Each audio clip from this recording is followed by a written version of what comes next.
Glória a Deus. Amém. Irmão, tenha Eu quero liberdade. agradecer. Amém. Eu quero agradecer a presença aí, né, por estar aqui, a credibilidade, o convite também, né, que eu possa diminuir nesse momento, né, e Deus possa me usar para ser canal de bênção para os irmãos aí. Eu sou um simples vaso na mão do dolheiro, né, que eu possa me diminuir agora, que o Espírito de Deus, ele possa me usar pelo conhecimento que eu proporcionou para a gente estarmos juntos aí, em nome de Yeshua. Amém? Glória a Deus. Amém. Glória a Deus. O tema que foi colocado em pauta chama-se o fundamento de Deus, né? Quando a gente fala de fundamento, né, o texto base bíblico que eu vou utilizar é o Evangelho de João, capítulo 1. Né? Quem quiser estar abrindo no de vocês aí, eu vou se basear nos primeiros 4 versículos. A gente vai dar uma situação mais ampla em cima de alguns textos aí. Então, por exemplo, quando a gente pega a Bíblia, nós nos tornamos o quê? Investigadores dela. E investigar a Bíblia não é uma coisa muito fácil. Eu costumo dizer lá na congregação que quando nós estudamos a Bíblia em português, nós já estamos com os textos pré-estabelecidos, né, perante o tradutor. Quando a gente pega os textos nos originais, assim dizendo, você tem uma resolução um pouco maior, né, de entender alguns conceitos. Um texto que me leva muito que me motiva a trazer esse estudo é um texto de Esdras 7, verso 10, que ali Esdras ele foi chamado da Babilônia, porque ele tinha o seu coração voltado à busca do eterno Deus, da lei do eterno Deus. E eu lembro quando eu estudei essa palavra ali, que está em Esdras 7, no caso, verso 10, temos a palavra lidrosh ali para busca. E a palavra lidrosh, ela vem do verbo trilit no hebraico, vem do verbo investigar. Então, ou seja, na época de Esdras, já tinha uma investigação da Torá, que é o Pentateuco. E nós estamos aqui hoje, né, aqui nessa noite, como investigadores da palavra, né? Então, por exemplo, o que eu vou passar aqui não é uma doutrina, é um estudo que vocês vão julgar perante a palavra, e eu creio que os seus conhecimentos vão fazer com que muitas pessoas sejam alcançadas por glória de Deus. Amém? Abrir em João capítulo 1? Abriram, hein? Amém. Glória a Deus. Posso ler aqui? Eu vou ler em grego. Amém. Aqui, depois eu vou passar em português, tá ok? Amém. O verso em grego está assim: enarque rologos. Enarque em rologos. Né? Em princípio, erologos. Kairologos em prostonteon. Kaiteos em orologos. Né? Eu vou explicar versículo por versículo. Esse texto aqui é um texto muito interessante quando se fala de um fundamento. Por quê? Porque quando João ele começa a trazer essa retórica no seu evangelho, assim dizendo, ele traz dentro de um pensamento grego, né, de conceitos, mas ele usa alguns conceitos aqui para que um fundamento seja estabelecido dentro de um conceito da mente das pessoas. Né? Então, por exemplo, o João ele está falando para uma plateia aqui que provavelmente não era de judeus, mas eram de gentios, né? Ele usa o termo logos, que dentro da sua questão etimológica é um termo muito vasto, é um termo que tem vários significados, e um dos significados da palavra logos é o quê? Fundamento. Um dos, né? Um outro significado bem amplo é verbo ou palavra, é claro, né? E também pode ser sentido. Né? Então, ou seja, qual que é o pensamento de João? João estava querendo passar para a plateia ali que Yeshua seria o sentido, né? Que ele seria o fundamento e que ele seria o verbo. Se nós pegarmos um pouquinho antes do filósofo Zenão, ele dizia que o Logos era a força motora que gera todo o universo. Então, por exemplo, só através aqui do primeiro verso, nós observamos que João queria passar o quê? Ele queria passar que a crença, a obediência em Yeshua trazia um fundamento, um sentido para a vida das pessoas. Nós vamos entrar ali. E a questão gramatical é muito importante, porque geralmente a teologia normativa convencional, ela utiliza esse texto para ensinar uma tríade, né? Que, na realidade, por exemplo, quando você pega a gramática em português, né? No princípio era o verbo estava com Deus e o verbo era Deus. Então, por exemplo, um dos tópicos mais difíceis das pessoas começarem a entender é a questão do termo theos aí, né? E em português, Deus, né, seria um adjetivo dado a uma divindade máxima, e apenas isso. Só que em grego ali você vê, dentro da questão gramatical, que existe um conceito muito mais amplo referente a theos aí. Então, por exemplo, quando fala enarque, enrologos, não está falando no princípio, mas em um princípio, né, da eternidade, né, o verbo en, ali em grego, que é composto pela letra eta e a letra ni, o verbo en, ele está associado em um ser que existe e existia, né? Então, quando fala que era o Logos, em princípio era o Logos, é que o Logos já existia antes de todas as coisas. Isso João dá a ideia que o Logos ele não foi criado, né, como os testemunhos de Jeová pensam, mas dá o sentido que o Logos ele já existia dentro de um fundamento, que é a criação de todas as coisas. Quando a gente vê ali kai rologos, en proston theon, né, temos a conjunção kai ali mais o artigo ro, logos, e o logos, mais uma vez o verbo en, que é o verbo existir, e o verbo estava no sentido de existir com o teon, pros, ton, teon. A preposição pros ali é uma preposição que conota uma direção, né? Então ele estava com o teon. Temos o artigo tom ali, que em português não se é traduzido, e a palavra Deus ali, que está com a pronúncia teon, com sufixo omicroni, conota que esse teon que o Logos estava, ele seria o objeto direto da frase. E isso faz com que esse teon, que era o pai de Yeshua, seria o atributo da frase ali. Então faz com que esse teon estava na forma atributiva.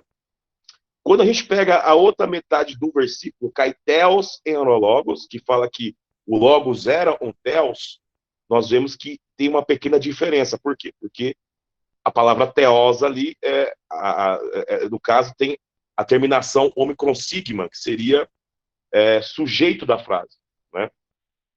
Então, por exemplo, Caeteos en Logos, e o Logos também era um Theos.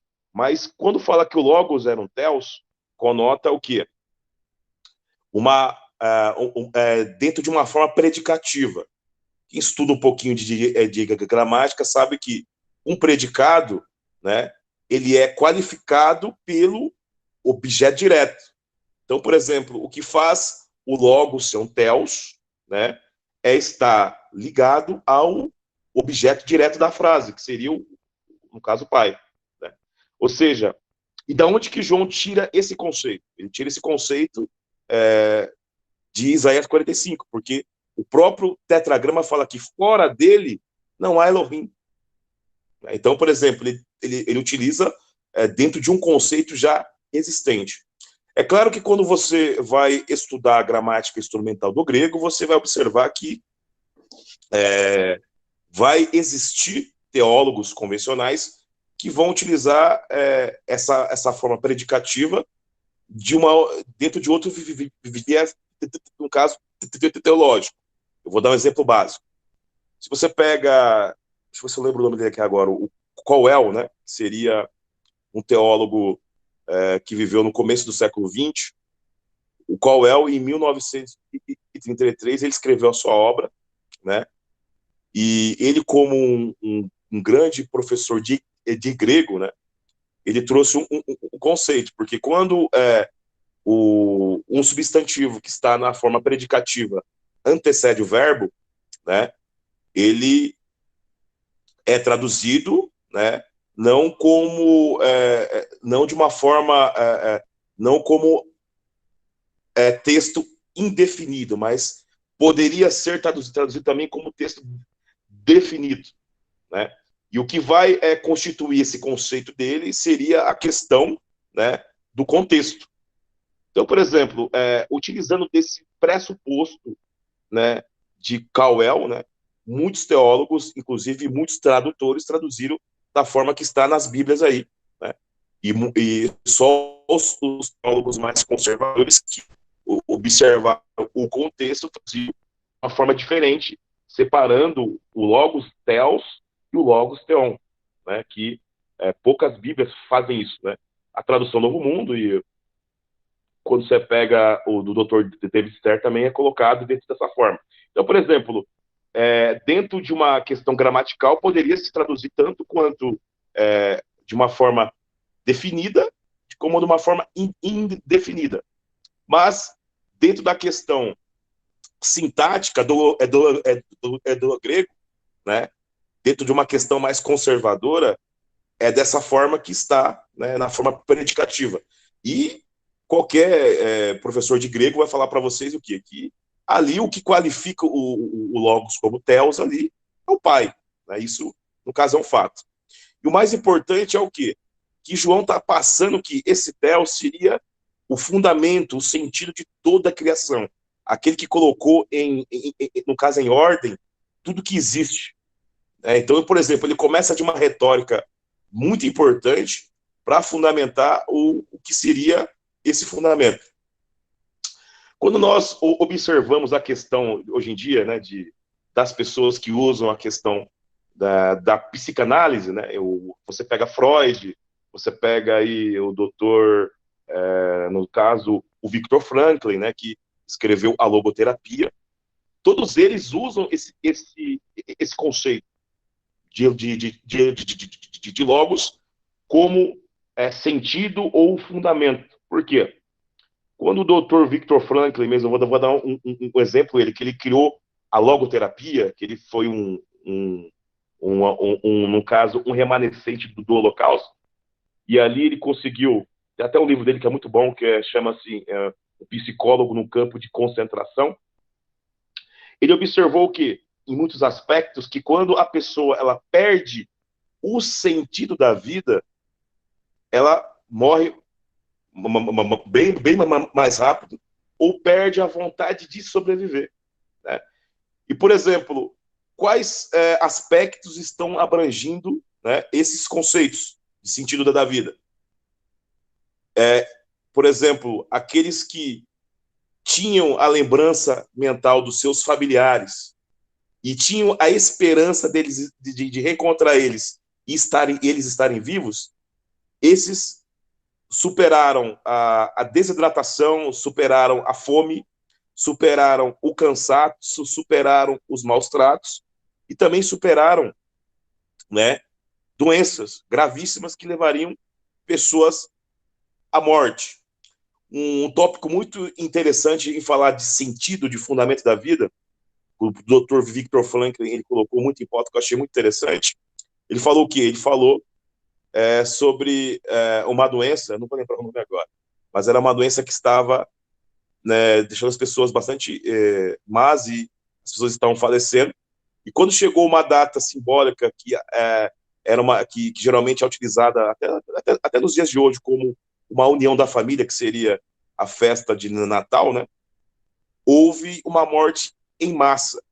E ele entendeu dentro no caso do estudo da psique, que a falta de esperança coletiva que gerou ali, referente a estar longe dos familiares numa data simbólica, fez com que a doença piorasse e as pessoas falecessem. Por que eu utilizei aqui esses conceitos do Dr. Viktor Frankl para explicar sobre um fundamento referente a Yeshua e referente a um sentido da vida? É que quando a João quis apresentar o Logos aos gregos, ele quis passar os conceitos desse Logos, que seria Cristo, no caso que seria Yeshua, e se as pessoas mantessem esperança nas promessas de vida eterna que esse Yeshua ensinou, elas adquiriam o quê? O sentido da vida. A busca de um fundamento faz com que as pessoas elas prosperem. E quando você tem um sentido de vida, né, dentro de um fundamento, esperando algo vindouro, você não entra em depressão, você adoece menos e você se torna uma pessoa mais alegre. Isso é comprovado pela psique. Né? Então, por exemplo, nós podemos observar que, no caso, João ele quis passar não só um fundamento, mas os benefícios que a pessoa teria em obedecer e crer nesse fundamento. Por quê? Porque esse fundamento iria trazer um certo equilíbrio às pessoas. Né? Então, para você ver que o termo logos é um termo muito abrangente. Por exemplo, e a questão da logoterapia, né, que a palavra terapia em grego seria a ação do sentido ou a ação do logos, né? A ação de um fundamento. Então, por exemplo, quando a gente recebe Yeshua como Salvador, quando a gente volta à palavra do Eterno, nós entendemos que nós estamos voltando aqui a um princípio. E esse princípio leva a nós, né, a ter conceitos de parâmetros de como andar e de como devemos agir. Isso dentro da questão semítica se chama-se você está dentro de um huk, que seria um regulamento, um estatuto, e também você está dentro de uma questão de mishpat, que seria os preceitos de Deus. Então, quando nós entendemos os preceitos de Deus dentro de um regulamento, nós andamos de uma forma diferente. Aí vocês vão entender, no caso, a questão grega de arrependimento. Quando fala que o povo se arrependeu, seria uma mudança de pensamento, né? Que é a palavra grega metanoia. O que é mudar o pensamento? É você deixar, por exemplo, nós crescemos, né? Acho que quase nem todo mundo aqui cresceu dentro de berço evangélico, mas nós crescemos dentro de uma cultura, um credo e dentro de um fundamento, né? E nem sempre o que nós temos como fundamento é um fundamento divino. Então, por exemplo, quando é apresentado para nós essa literatura chamada Bíblia, dentro do conceito de fé, nós mudamos os nossos pensamentos dentro de uma questão de ação e dentro também de uma questão de entendimento. Isso nos faz a ter novos princípios, né? Então, por exemplo, como que era a cultura da época que João escreveu esse evangelho? Como que funcionava essa cultura? Né? Então, ele teve que falar uma retórica para que eles entendessem. E a partir do momento que essa fé transcultural fosse colocada dentro do povo, né, no caso, que seria os gregos romanos, eles teriam condutas diferentes. Quando você pega o livro histórico de Pedro Barcelos, que é um espanhol, né? Ele é renomeado aí. O Diego também tem umas literatura deles aí que é muito importante. Você vai observar como que funcionava a cultura da época ali. Né? Então, por exemplo, era natural para o gentil, que seriam os gregos e os romanos. Eu vou dar um exemplo básico aqui, praticar o próprio homossexualismo. Era natural pegar, eles terem escravos sexuais ou escravas. Isso poderia ser tanto na questão hétero quanto na questão homossexual. Então, por exemplo, se um cidadão romano ele fosse casado, só era considerado adultério se ele traísse a sua esposa com uma cidadã romana, mas se ele tivesse um escravo ou uma escrava, ele poderia ter relação sexual com esse escravo, que não seria considerado uma infração, não seria considerado um adultério. Então, por exemplo, quando o fundamento de Deus, que é o verbo, fosse apresentado a essa pessoa ela ter uma conduta diferente. Essas posturas iriam ser modificadas, esses pensamentos, esses conceitos iam ser transformados para um novo pensamento, né? No entanto, que o governador, né, no caso Plínio, mandou uma carta a Trajano, chamando os gregos romanos de terceira raça. Por quê? Porque esses gregos que se convertiam à fé no Messias, eles não se transformavam nem em judeus, mas deixavam práticas gregas, né? E o próprio Dr. Flusser chamou isso de judaísmo transcultural. Por quê? Porque a questão cultural, né, ela está associada à fé. E você não vê muitas igrejas abordando esses conceitos. Por quê? Porque muitas igrejas não sabem o que é uma teocracia, né? Eu vou dar um exemplo do que é uma teocracia. Mas eu não vou entrar muito nesses aspectos hoje. Mas mais nessas bases que nós lemos aí. Então, por exemplo, o que faz o Logos ser um Theos é o quê? É ter a autoridade criadora. É ter autoridade de sentido. Como que eu posso explicar? De ensinarmos a andar corretamente. Quando fala ali em Gênesis mesmo, que capítulo 5, que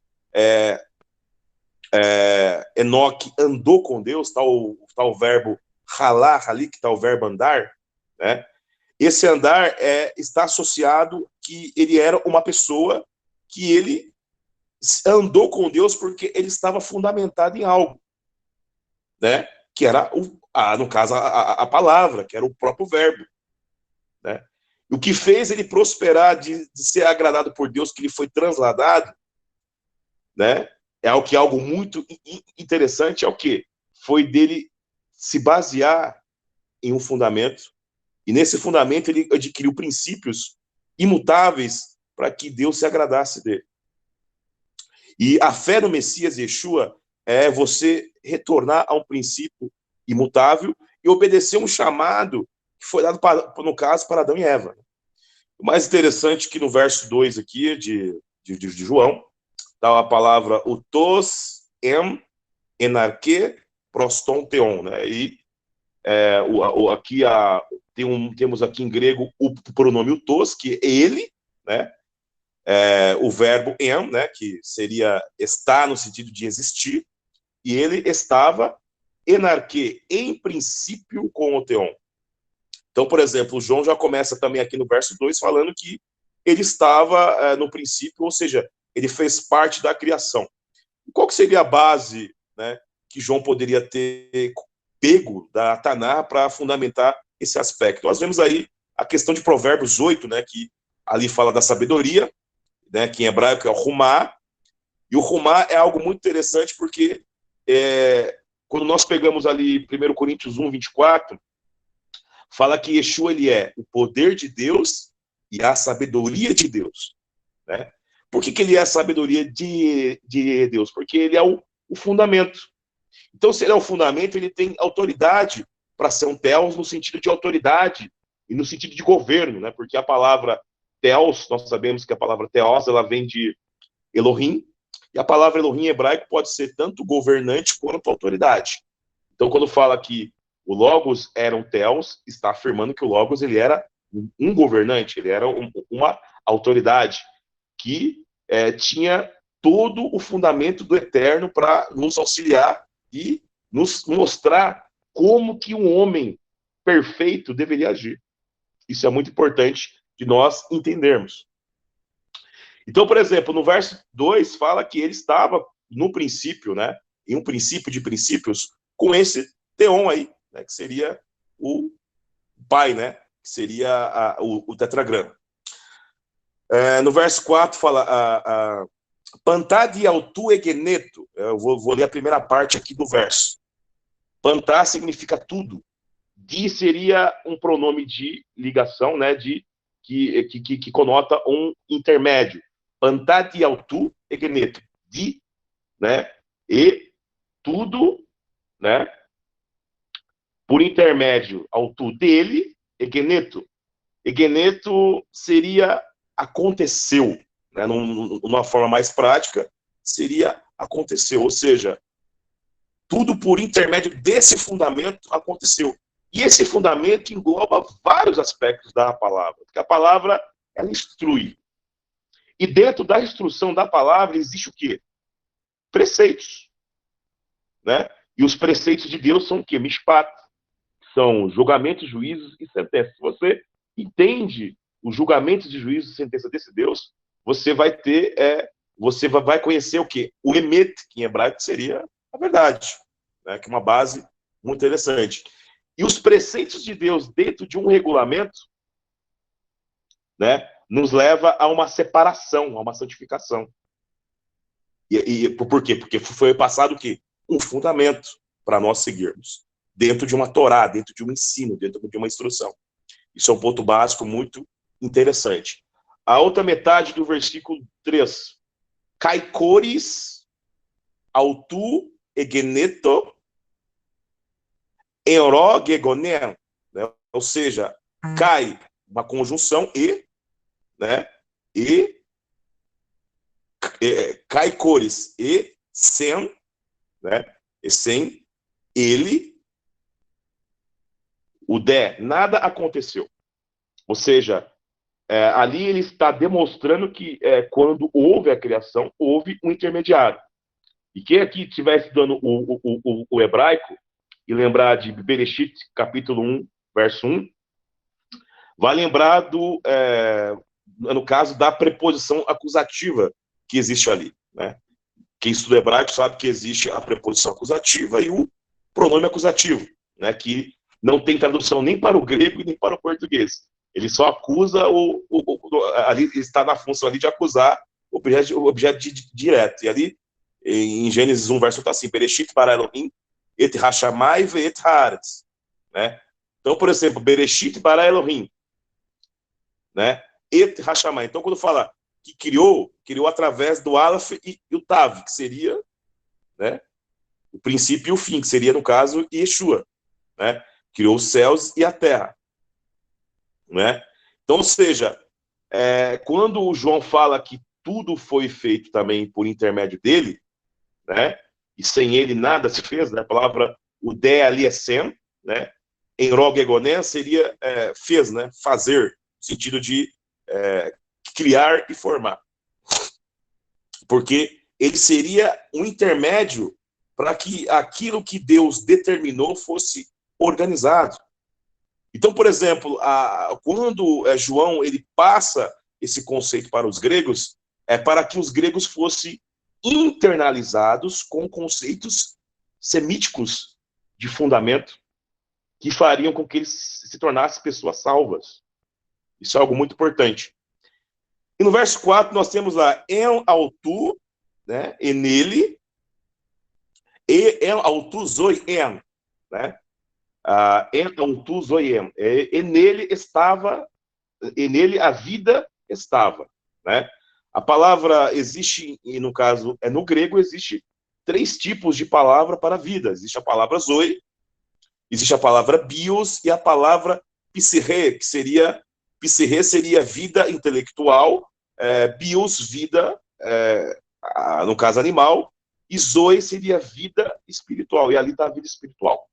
Só que o mais interessante é que a palavra zoe em grego, que é vida espiritual, ela engloba o quê?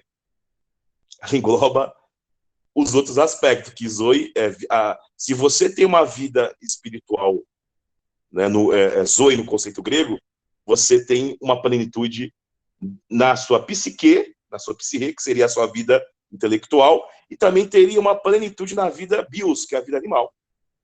Então, quando fala aqui, nele, a vida existia, é porque ele é o mediador de uma criação. E quando nós somos conectados a ele, é a mesma coisa de você conectar um computador a um banco de dados. Porque ele vai te passar instruções para que você ande conforme o manual do Criador. É como se você tivesse comprado uma máquina, perdesse o manual dessa máquina, né? E através desse fundamento, que é, no caso, Yeshua, você pegasse as instruções para que a máquina funcione corretamente, né? Ou seja, ele traz o equilíbrio para o ser humano. Isso é algo muito importante. A outra metade do versículo 4, Kaiezoi, né? Kaiezoi, e a vida, Kaiezoi tofos, ton antropon, e a vida era para luz dos homens, né? Isso é algo muito interessante, por quê? O termo Zoe ali, né, que eu expliquei que é a vida espiritual, ela, no caso, ou seja, essa vida espiritual, ela servia, né, para direção. Ali, por exemplo, se o texto tivesse escrito em hebraico, seria a preposição li, de direção, que ficava no lugar da preposição to, ali em grego, tofos. Era para a luz dos homens. Então, por exemplo, se a gente for entrar dentro do contexto de João, né, só no capítulo 1, quando ele fala que veio para o que era seus e os seus o rejeitaram, não está se referindo apenas ao judeu, mas está se referindo lá atrás, quando a própria humanidade deixou o fundamento para andar nos seus próprios caminhos, né? Então, isso é um tópico bastante interessante. Quando fala tofos, que era para os homens, ou seja, que ele era a ordem, ele é o sentido da vida. Quando o homem está nele, ele se torna vivificado, no sentido de, não que a pessoa não tem mais aflição, mas quando nós passamos aflição ou sofremos desilusões ou percas, estar nele é ter esperança que um dia tudo isso vai acabar. Agora, por que Freud disse que o homem já nasce condenado? Porque Freud não entendeu esses conceitos. Porque Freud, como ele não cria em Deus, ele achava que o homem já nasce condenado, porque morreu, para ele não ter mais esperança. Ou seja, é algo sem sentido. Por isso que ele foi também um dos filósofos pessimistas. Por quê? Porque ele tinha alguns tipos de frustrações na sua mente referentes à cosmovisão. Mas quando nós entendemos os preceitos de Yeshua, os ensinamentos de Yeshua, e observamos as promessas que ele nos fez, nós observamos o quê? Que através da vida dele, nós herdamos a vida eterna, que seria a vida espiritual, que fortalece a psique, que é a vida intelectual, e fortalece também o bios, que é o corpo físico. O próprio Dr. Viktor Frankl, na questão da logoterapia, ele observou que a pessoa motivada dentro de um sentido, dentro de um fundamento que te traz esperança, ela consegue superar até doenças consideradas gravíssimas. Ou seja, a vida espiritual, ela afeta a parte física. Isso é comprovado pela psicologia, pela psiquiatria. Isso é algo muito importante. Então, por exemplo, eu quis trazer esse estudo de uma forma mais ampla para vocês, né? Para mostrar que quando João falou ali, ele não passou apenas uma fé de uma religião, como muitas pessoas pensam, mas vai além de uma religião. Vai além no caso, engloba vários conceitos, né, que não vai dar tempo de eu passar aqui hoje, mas a gente pode abordar isso um outro dia, né? Então, por exemplo, eu queria passar até aqui, né, e eu agradeço a oportunidade, né, e vou deixar espaço para as pessoas perguntarem sobre o tema aí, sobre o assunto, né, em nome de Yeshua. Amém, brother? Glória a Deus. Ô, Kesto, você não está na igreja evangélica, não, 40 minutos de pregação, não. Pode desenrolar o manto. É que tem muita coisa para falar, né? Até aqui, mas eu geralmente, quando eu passo um estudo, eu gosto de passar o estudo com a questão de participação. Por quê? Porque a sua pergunta, o seu questionamento vai fazer eu lembrar de outras coisas aqui. A gente pode compartilhar e vai ficar mais bacana. Então, por exemplo, para a gente continuar o estudo, né, no caso onde ele parou, seria muito bom saber o que vocês entenderam, ou se esse tipo de estudo que eu passei para vocês aqui contribuiu em algo no conhecimento de vocês. Contribuiu em Brandel, muito, tá? pode começar aí. Contribuiu em muito, tá, Keston? Primeiramente, muito Amém. obrigado aí pela disposição de estar aqui compartilhando a palavra do Senhor conosco, tá? Amém. E agregou em muito. Eu queria Glória que a você Deus. desse uma palhinha de novo no primeiro versículo, no estava com Deus e era Deus, que é bem complexo, de uma forma mais clara ainda do que já foi dito aí. E outro ponto que o irmão abordou no final aí, que é bem interessante também, é a questão de o mundo o rejeitou, né? Igual no verso 10 diz que o mundo não o conheceu. E depois no verso 11 é que vai falar que ele veio para sua terra natal e também o seu povo não o recebeu. Mas antes disso, o mundo, né? Porque o foco aí fica só que os judeus o rejeitaram. E, na verdade, o texto aí está muito claro que o mundo o rejeitou. Exatamente. A sua pergunta é muito boa, pastor Gerson, por quê? Antes de eu explicar o verso 1, uma vez eu estava conversando com o nosso irmão Renan pelo inbox sobre o termo cosmos, né? No caso em grego, que ali tá no plural, né?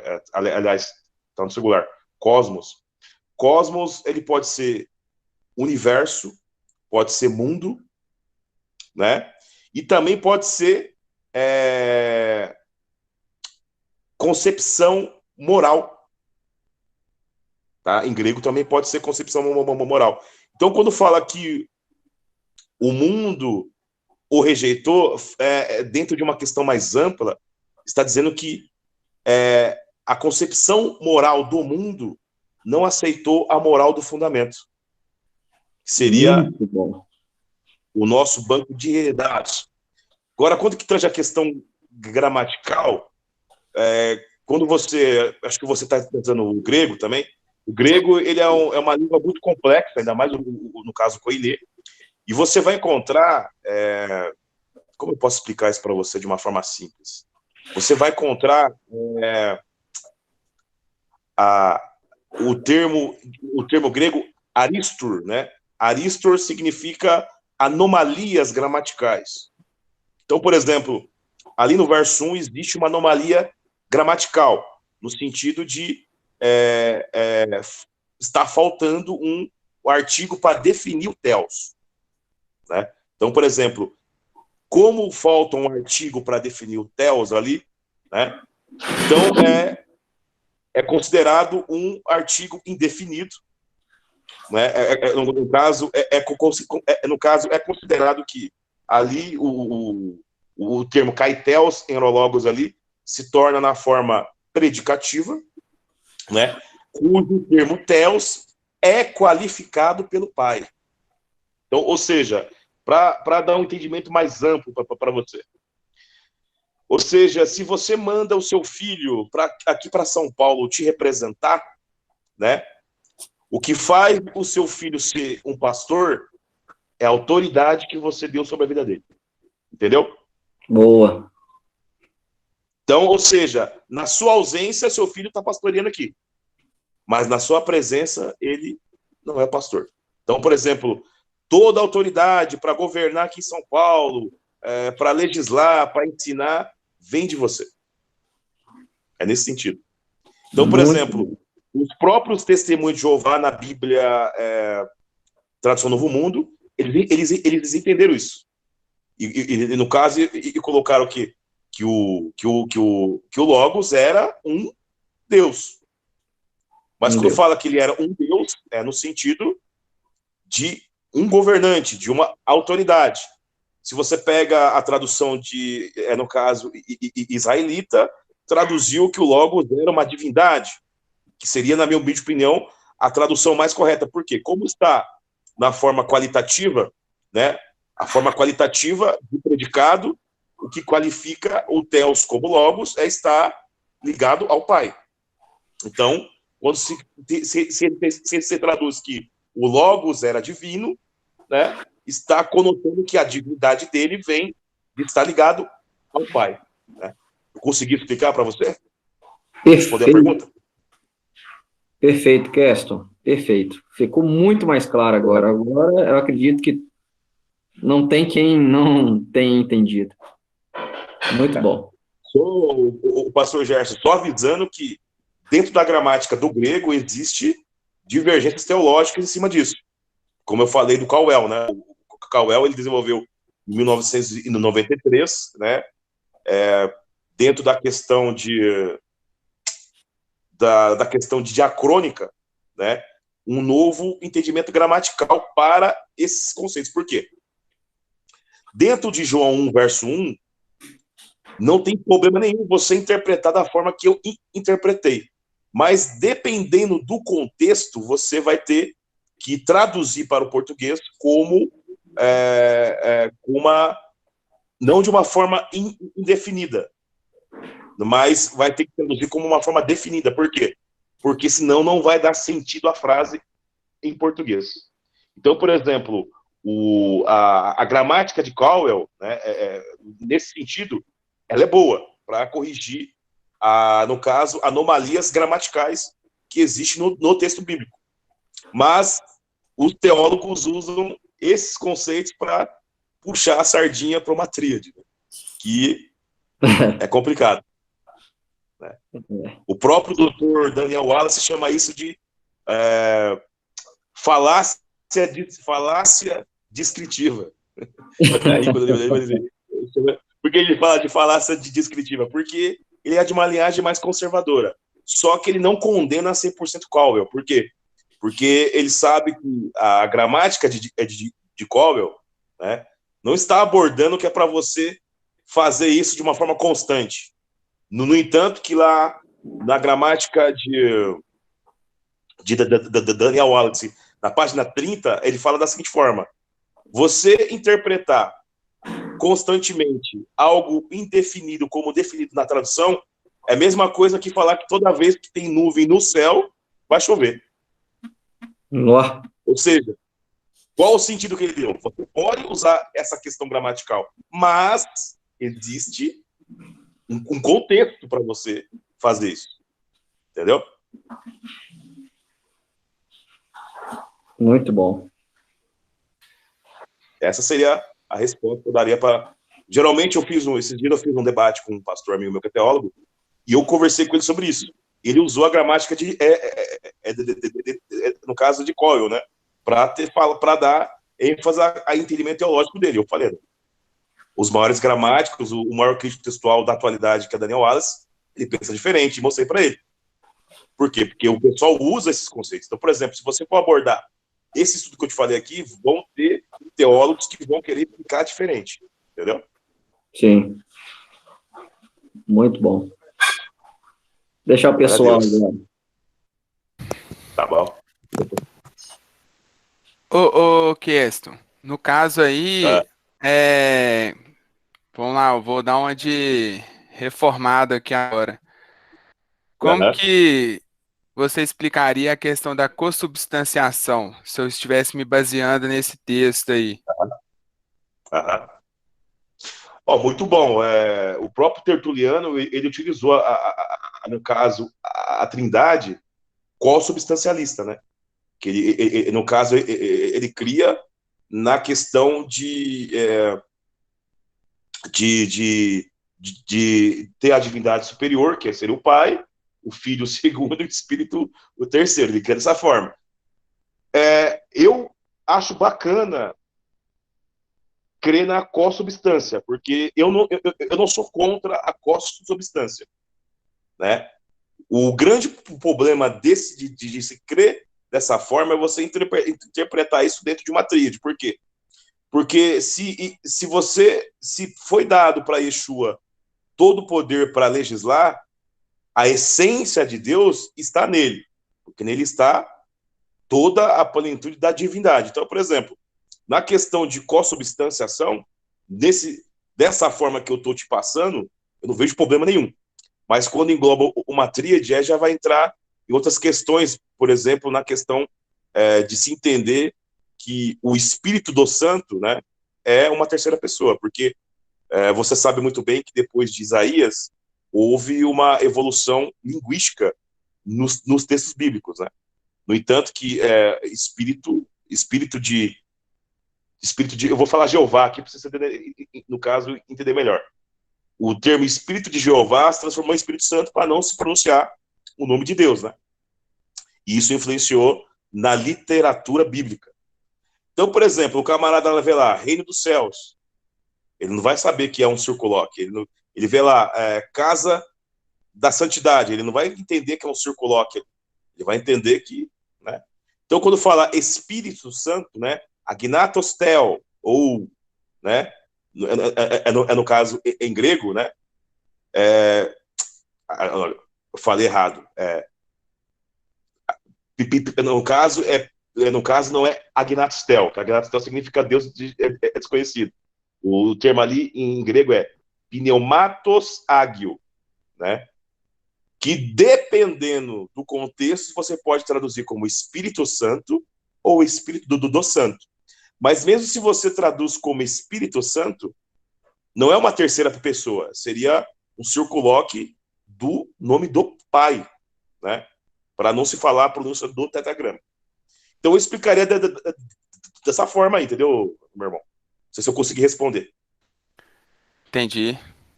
É ótimo. Mais perguntas? Bom, eu gostaria de fazer umas perguntas aí, pastor Carson. Uhum. Lá vem ele. Bom, vou me apresentar primeiro. Meu nome é Renan e eu tenho muitas dúvidas acerca de muitos temas aqui das Escrituras. Participo aí, tento interagir algumas vezes aí no grupo. Alguns já devem me conhecer, outros não. Muito prazer e shalom a todos. Bom, pastor Kerston, eu tenho 3 perguntas. Eu vou tentar ser o máximo direto e simples para ver se você consegue abordar também de maneira objetiva os temas. Bom, você abordou sobre a questão da influência da esfera espiritual sobre a esfera material. E aí a minha pergunta é, em qual momento da história da igreja cristã essa visão holística ela deixou de ser considerada pela igreja, visto que ela é um tema relevante até mesmo para a gestão do presbitério, acerca das suas ovelhas, no contexto aí da aplicação da palavra de Deus? Essa é a primeira pergunta, depois eu faço as outras perguntas. Tá. Eu posso responder essa aqui, depois você faz as outras, para não esquecer? Perfeito, combinado. Pode ser? Perfeito. Olha, isso aí, Renan, a sua pergunta é uma pergunta ótima. Eu vou dar a minha opinião referente a isso. É uma pergunta ótima. E esse elo perdido, assim dizendo, aconteceu já no 1º século por Inácio de Antioquia. Se você estudar a carta aos Magnésios, você vai ver que já no 1º século, por volta do ano 97 depois de Cristo, você vai ver que Inácio de Antioquia ele já começou a distorcer a fé. Por quê? Porque a mente grega ela é dicótoma, ou é preto ou branco. E na mente hebraica existe o preto, branco e cinza. Então, na mente do grego, ou é certo ou errado. Mundo espiritual e mundo físico. Só que, por exemplo, não é errado você pensar mundo espiritual e mundo físico. O problema é você dividir os dois. Por quê? Porque aquilo que é invisível, aquilo que foi feito do invisível, é descrito na matéria.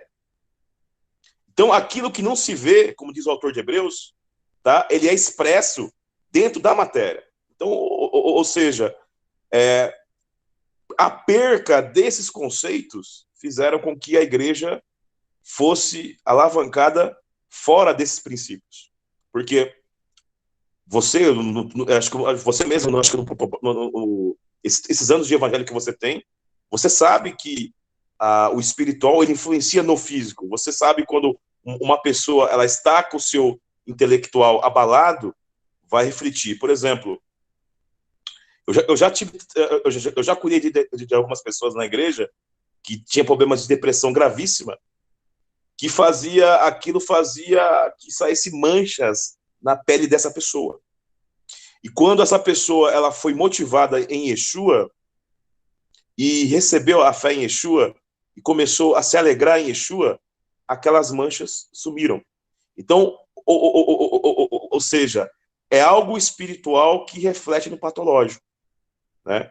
E a maioria dos médicos que professam a fé no Messias atestam isso. E eu tenho experiências com isso. Então, por exemplo, eu posso dizer para você que lá atrás, começou já no primeiro século, por Inácio de Antioquia, que ao escrever a carta aos magnésios, você já vê ele já separando o judaísmo de cristianismo, dizendo que lei já era algo passado, né?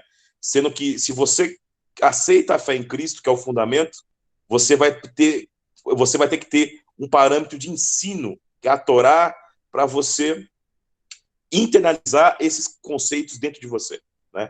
E ele praticamente cortou tudo isso.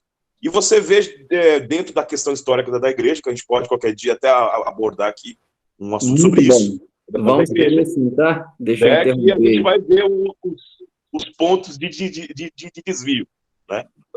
Vai ser muito bom. Eu consegui responder, Renan, essa parte? Perfeito, pastor Kerson. Conseguiu sim. Satisfatoriamente. Ô, Renan, segura só um pouquinho aí. Deixa eu só acrescentar a sua pergunta aqui. Kerson, já falando de Inácio de Antioquia, alguns dizem que ele teve contato direto com Yohanan, com João, ou com Policarpo, que foi discípulo direto de João. Mas é muito próximo para ele ter esse desvio. Eu não consigo ainda conceber como que ele distanciou tanto daquilo que os apóstolos ensinaram.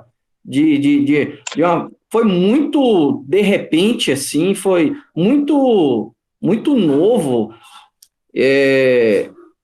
Você sabe dizer por quê? Você já leu alguma coisa sobre? Partindo um pouquinho. Então, pastor Gerson, o que eu pude observar estudando a antropologia, eu pude ter uma dedução sobre isso, né? Porque você pode ver que quando nós estudamos as epístolas, né, não só de Paulo quanto a dos outros apóstolos, você observa tanto das epístolas que são direcionadas a uma igreja quanto as epístolas universais, que existia um certo tipo de instrução para a diáspora, para as igrejas da diáspora.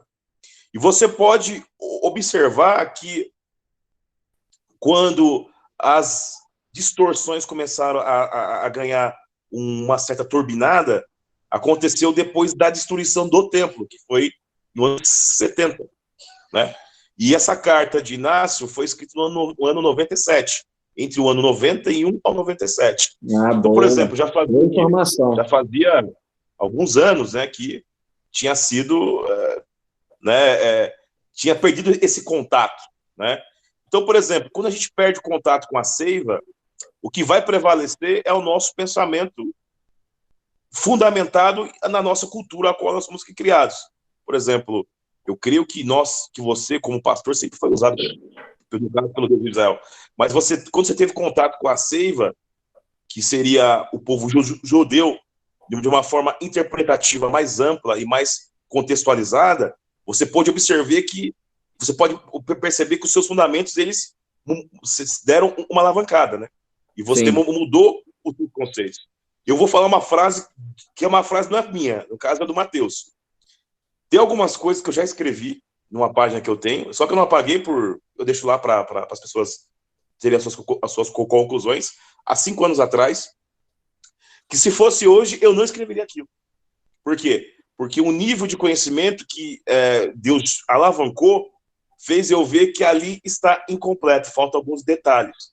E a tendência nossa é o quê? É sempre estar evoluindo. Agora, se a gente perde contato com a seiva, nós vamos ter uma questão mais de dicótoma, de se entender. Então, por exemplo, quando Paulo manda a carta a Timóteo e fala de Himeneu e Fileto, que estavam trazendo o quê? Gangrena para o evangelho, ele já tinha esse tipo de problema já na época dele, que sem eles pioraram. Muito bom. Vai lá, Ivan Saraiva, irmão de Ivan Saraiva. Fala, Renan. Obrigado, viu? Deus abençoe, meu irmão. Estamos juntos, que é isso. Vamos lá. Bom, a segunda pergunta, pastor Kerston, é relacionada a um grande debate que nós sabemos que existe na visão da restauração, que é sobre unitarismo e unicismo, né? No primeiro versículo do Evangelho de João, na última parte está escrito assim, que o verbo, o Logos, era Deus. Baseado nesse, obviamente que nós não podemos julgar um versículo sem analisar todo o contexto e as demais escrituras, né? Fazendo um midrash eficiente. Mas, por esta gramática, é possível identificar o princípio da representatividade ou não é possível nesse versículo? Olha, quem estuda o grego sabe que o princípio da representatividade ele é explícito no verso 1. Totalmente explícito. Por quê?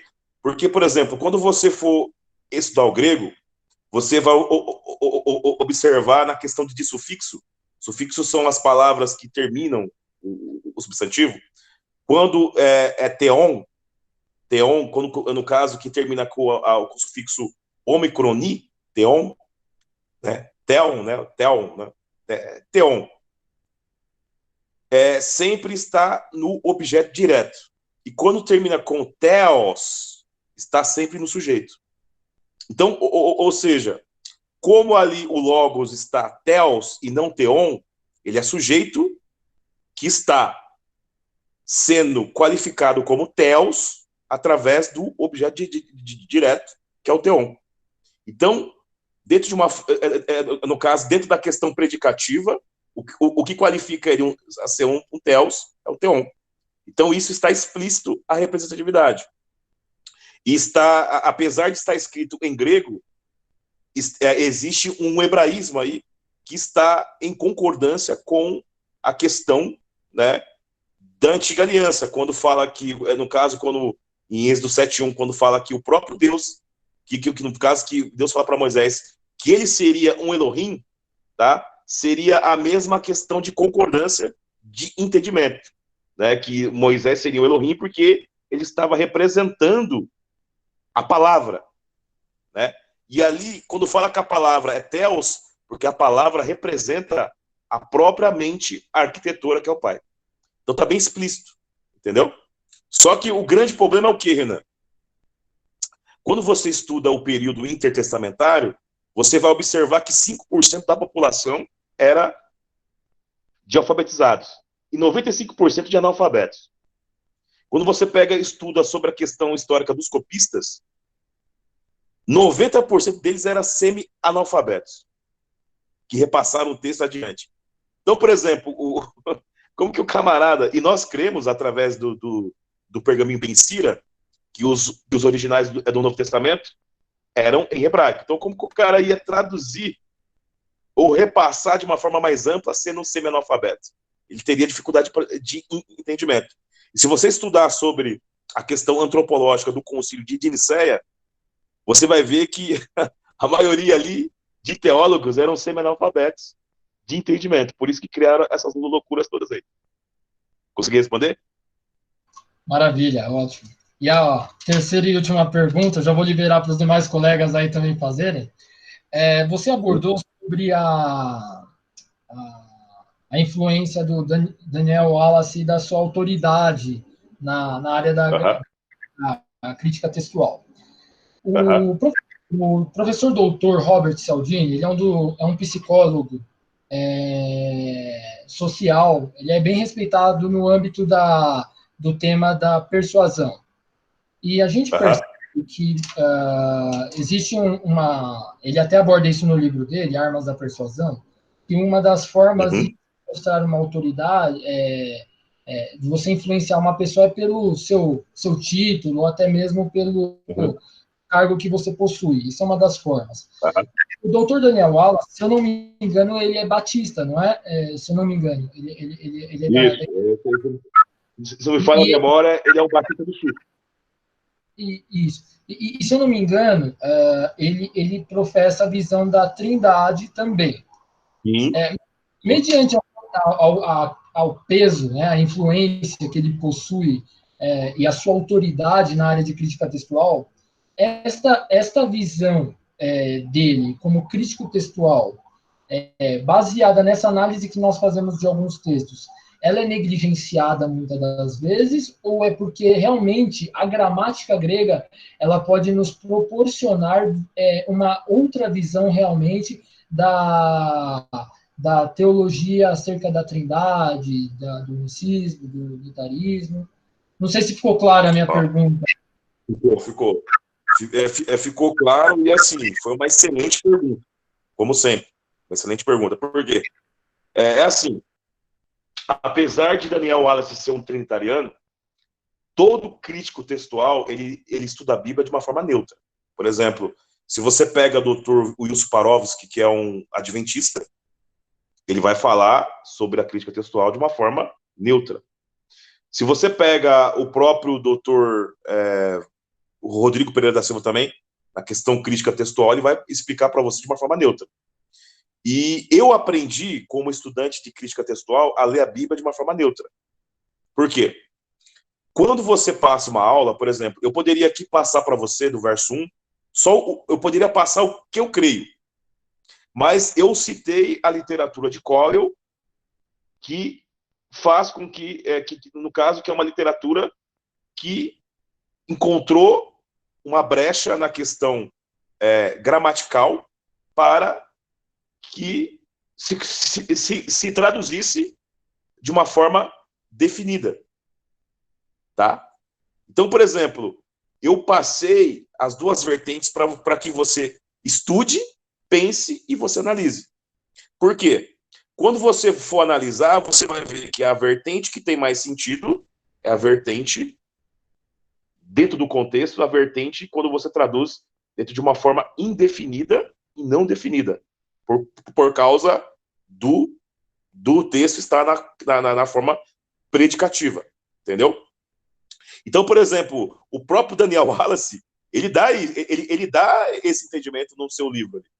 Mas se você perguntar para ele assim, ele vai falar assim, ele mostrou a visão de Cowell referente a traduzir de uma forma definida, sem o artigo, e também mostrou a outra visão, que é a visão mais conservadora dos antigos, né, estudiosos do Koiné, que é a questão mais conservadora. Então, por exemplo, ele não critica nem quem crê no dogma, né, de 3 deuses em um, e também não dá ênfase a você crer. Ele responde de uma forma neutra. Ele foi bem profissional no assunto, entendeu? No entanto, que você pega também, tem um ministro presbiteriano, que eu esqueci o nome dele, o Diego sabe quem que é, que também ele foi sincero. Ele falou, aqui está na forma predicativa. Então poderia ser assim também, que seria algo dessa mais ênfase. Você está entendendo? Só que a forma de Cowell não está errada, por quê?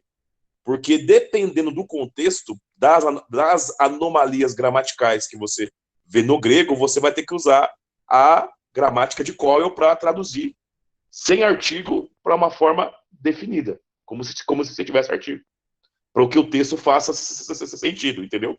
Então, assim, a beleza de você estudar a crítica textual é você passar para as pessoas as duas partes. Mesmo que você não crê ou pense diferente, você passa as duas partes para que você seja honesto, né? E fazer a pessoa pensar. Geralmente, lá na igreja que você conheceu, lá na nossa igrejinha, eu ensino dessa forma. Ó, eu penso assim, mas também pode se entender assim. Entendeu? Mas nesse caso do Gênesis 1, no caso do Evangelho de João, eu falo para os membros assim, ó, eu penso assim por causa disso, disso e disso. E a maioria entende e segue. Por quê? Porque vê que é uma forma mais plausível, entendeu? Mas quando você estuda a crítica textual bíblica, rapaz, é muita coisa para você abranger. Vai conseguir responder? Maravilha, pastor Kerst. Agradeço aí pelas considerações, Amém. viu? Deus Glória a abençoe. Deus. Amém. Tem mais alguém para perguntar aí? Eu queria ver dois astros se chocando agora. Queria que o pastor Josué desse uma palhinha aí. Nosso pai Glória na a Deus. fé, meu pai na fé do pastor Wagner, tá aí Glória também a Deus. nos honrando aí com a sua presença. Mas o pastor Wagner Que manifestou bênção. primeiro aí, vamos deixar ele.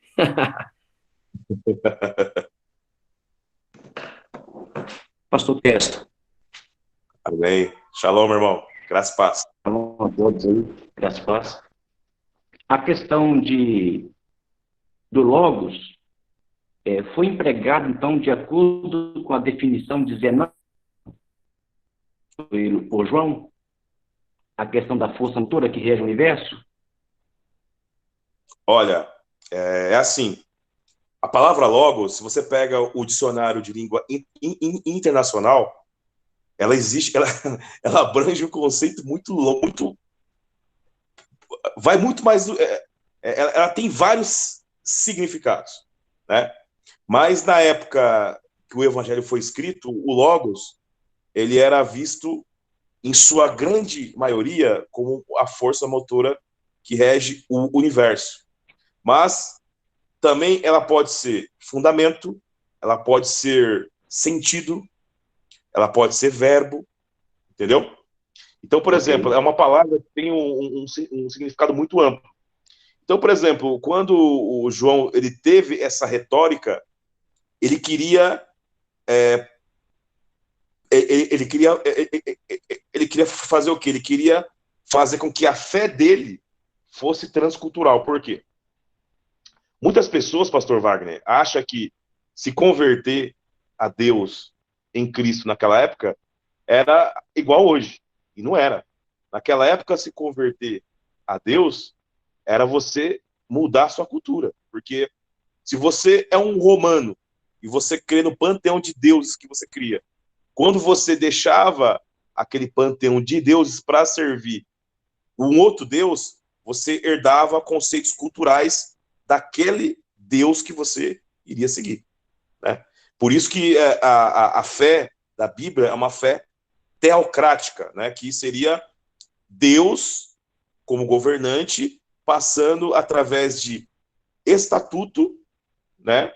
E, é, e através de estatutos e preceitos, né? A forma que nós devemos andar ou agir. Então, por exemplo, quando eu fiz a palestra ali em St. Gallen, na Suíça, eu palestrei sobre a política do reino. Por quê? Porque Cristo, na realidade, ele veio instituir uma teocracia do seu pai, né? E quando você se converte ao Deus vivo de Israel, você herda conceitos teocráticos desse Deus. E sua fé se torna uma fé transcultural. Então, ou seja, seria uma linguagem mais ampla para que ele, né, fosse passado para esse povo e o povo entendesse um pouquinho mais. Tá? Eu consegui responder? Muito obrigado. Por que eu tenho essa preocupação? Porque se o interesse de João foi falar do Logos e apontar a questão e usando do ponto de vista aí de Zenão, igual foi citado, a filosofia, o filósofo, porque essa questão da teoria, por causa desse verso 1, Pastor a Wagner, questão de...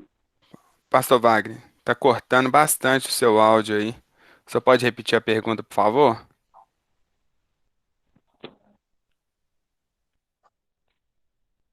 Vou repetir de novo. Melhorou o áudio aí? Melhorou bastante.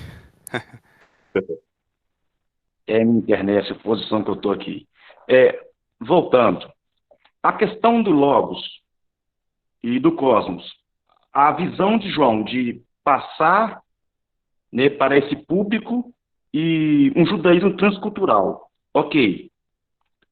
Partindo dessa premissa, nós temos um problema aí, porque a cristologia, do ponto de vista do cristianismo, pega essa parte aí onde Jesus, vamos colocar assim, filho de Deus, portanto, um Deus filho, e nisso gera aquele credo que nós já passamos por isso, aquele credo calcedoniano, aonde vai falar da união hipostática, que é dentro da teologia, estudado tanto na teologia católica como na cristã, propriamente dito.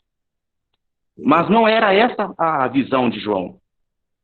Mas você disse sobre a anomalia gramatical. Então, essa anomalia gramatical, pelo que eu estou entendendo, se é isso mesmo que eu estou entendendo, criou, então, abriu aí brechas para outros credos, para uma crença que Deus é Jesus, ou que existe Deus e que existe Jesus, ou existe Espírito Santo. Essa parte aí que eu queria que você me falasse de novo, por favor. Essa Muito não bom. é a ideia de João, certo? Mas aproveitaram dessa anomalia gramatical. Ó, deixa eu pegar e explicar o que é anomalia gramatical que você encontra nos originais. Por exemplo, se eu falo assim, se eu falar em português, nós vai, tá correto ou errado?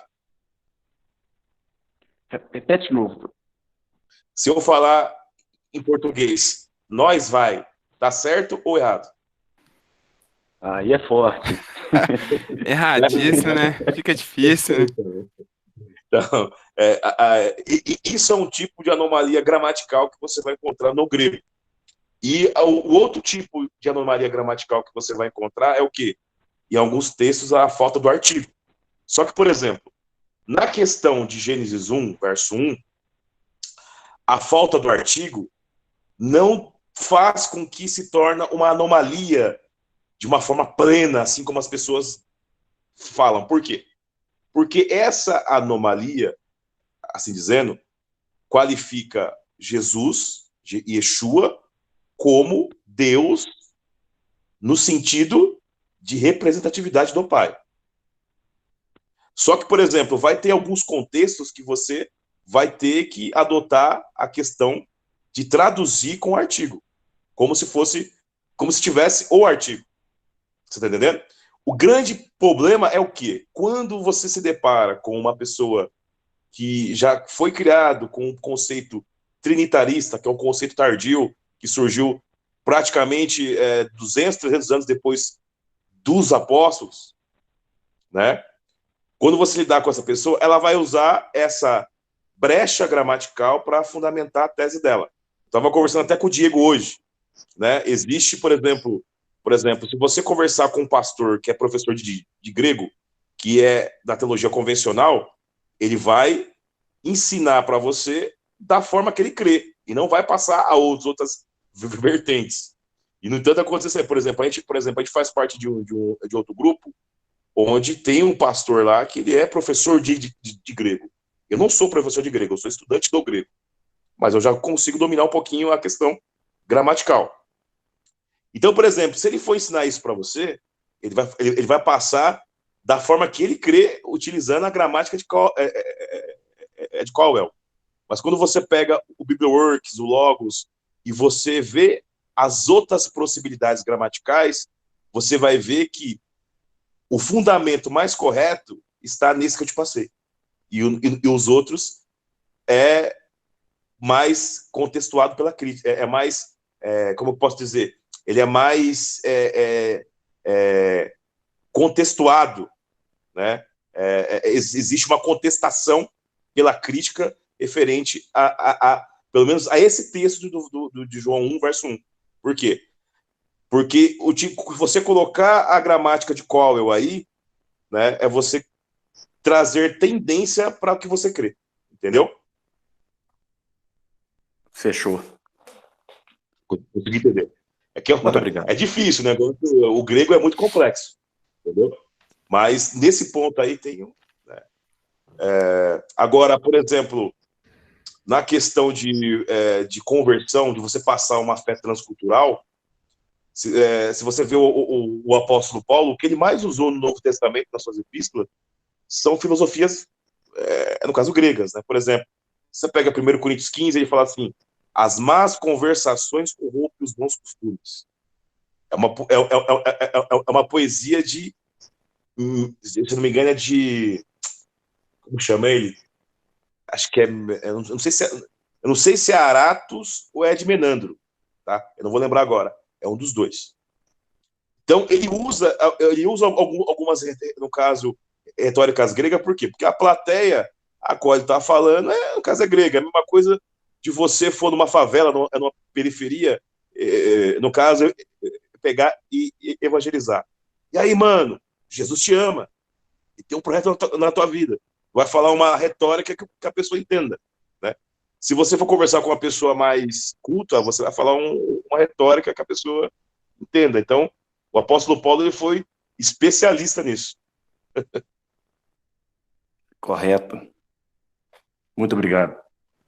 Amém, meu irmão? Pastor Wagner, uma benção.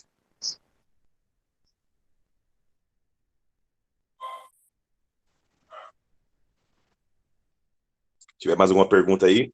Pastor Josué, todo mundo está ansioso aqui pelos seus comentários, moço. Dê-nos a honra.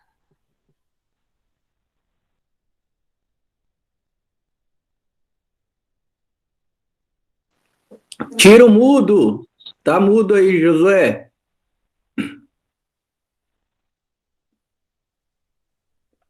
Tá mudo.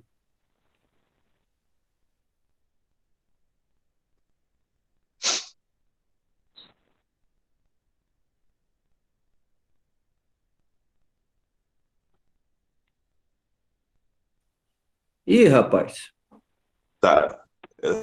A Adna já está aqui do meu lado falando que é por isso que o homem precisa da mulher aí, ó. Cadê? Cadê a Lau? A minha esposa tá fazendo falta aqui do meu lado, viu? Sentimos a falta dela sim, viu, Keston? Ela tá fazendo falta aqui do meu lado.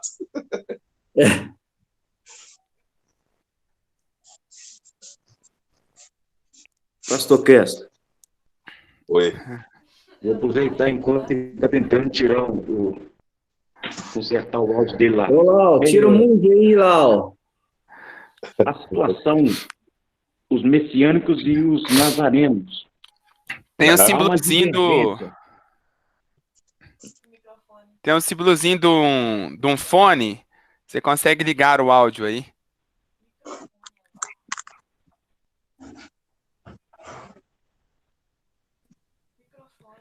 Perdão, pastor Wagner, ter interrompido. Pode seguir. Não, pode auxiliar aí.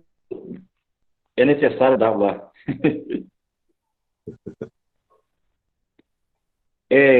Enquanto ele está tirando lá, a questão dos nazarenos e de alguns grupos messiânicos. Uhum. Com relação ao Logos também e a pessoa, quem é Yeshua? Aí fica aquela situação, é um homem divino, é um Deus, e isso está acontecendo, esse tipo de debate entre os grupos. Pastor Wagner, a sua pergunta é muito boa, né? Eu quero responder a sua pergunta com uma outra pergunta, né? Para a gente entrar aqui no entendimento mais amplo. O que é Deus segundo a etimologia?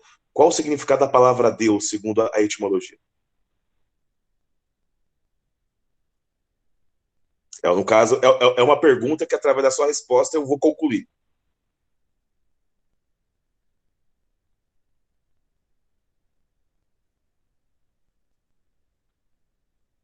no meu conceito aqui, seria a palavra divino vai estar lá nessa explicação. Mas o que a gente tem aprendido é que só tem um, por exemplo, não teria um segundo Deus no caso. A gente entende Yeshua como representante. Sim, mas legal veja bem. do eterno, Mim, igual você já falou aí antes.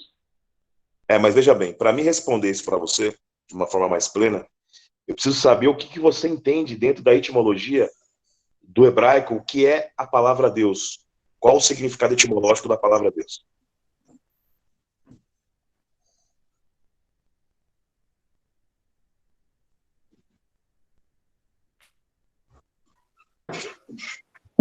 No caso, a definição de Elohim, Keston. Isso mesmo. A etimologia da palavra Elohim. Lembrando que Theos, né? Theos é uma tradução do hebraico Elohim. Elohim, deuses. Não, sim, está no plural, né? Mas a etimologia, qual que é a raiz da palavra? Qual que é a palavra que deu origem à palavra Elohim? O irmão saberia definir?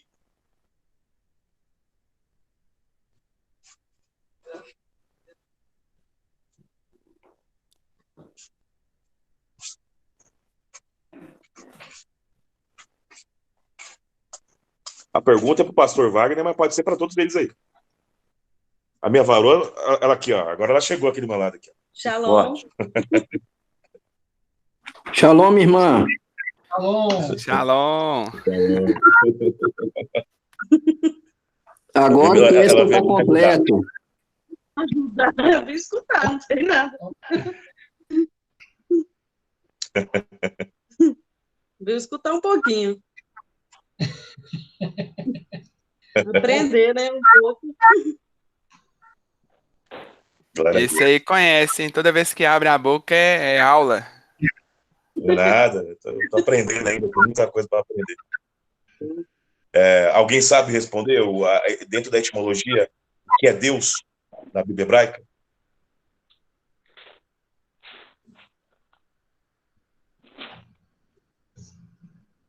Não fiquem temorosos de responder nada. Por quê? Porque nós estamos aqui para aprender juntos. O Kerst, quando você pergunta o que é Deus, em que sentido? Da palavra Deus no hebraico ou o nome de Deus? Perdão, eu fiquei confuso na pergunta. Isso, da palavra Deus no hebraico, Elohim. Qual que é a raiz etimológica dela? É difícil. Isso vai ajudar muito a responder a pergunta do pastor Wagner. Vou deixar para os colegas especialistas aí, porque eu ainda estou aprendendo esse tema. O Diego para você ter uma ideia, o Diego já passou esse estudo lá no grupo.